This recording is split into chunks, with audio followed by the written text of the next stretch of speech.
Menteri Keuangan Sri Mulyani mengatakan dampak negatif kenaikan BBM dapat diminimalkan melalui langkah-langkah di pemerintah daerah.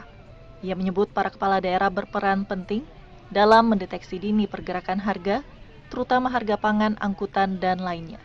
Oleh karenanya, pemerintah daerah diharapkan dapat secara cepat, tepat, dan akuntabel menangani potensi kenaikan harga.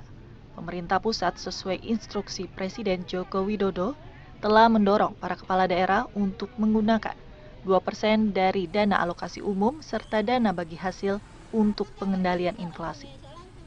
Menkyu pun menyebut pemanfaatan dana tersebut dapat meredam potensi kenaikan harga di daerah-daerah.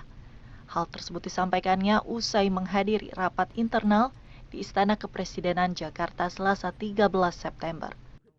Gunakan instrumen APBN dan APBD, terutama kalau di daerah, itu ada dana dari transfer umum, yaitu dana alokasi umum dan dana bagi hasil 2%-nya itu bisa digunakan untuk meredam kemungkinan potensi kenaikan harga di daerah-daerah. Itu bisa digunakan untuk berbagai hal, dari mulai membantu transportasi di daerah masing-masing untuk bisa meredam kenaikan gara-gara kemarin adanya kenaikan harga BBM.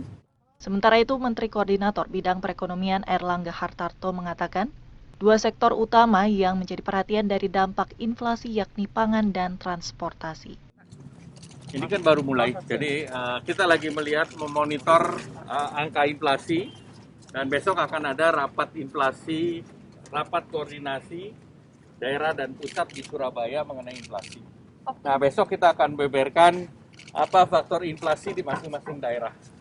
Sehingga kita menjaga, dua yang kita jaga, inflasi daripada bahan makanan dan inflasi dari transportasi. Selanjutnya, pemerintah pusat melalui Kementerian Keuangan juga akan memberikan dana insentif daerah bagi pemerintah daerah yang dapat menangani inflasi di daerahnya lebih rendah dari level nasional senilai 10 miliar rupiah bagi 10 daerah terbaik. Dari Jakarta, Egan Surya Hartaji, Kantor Berita Antara mewartakan.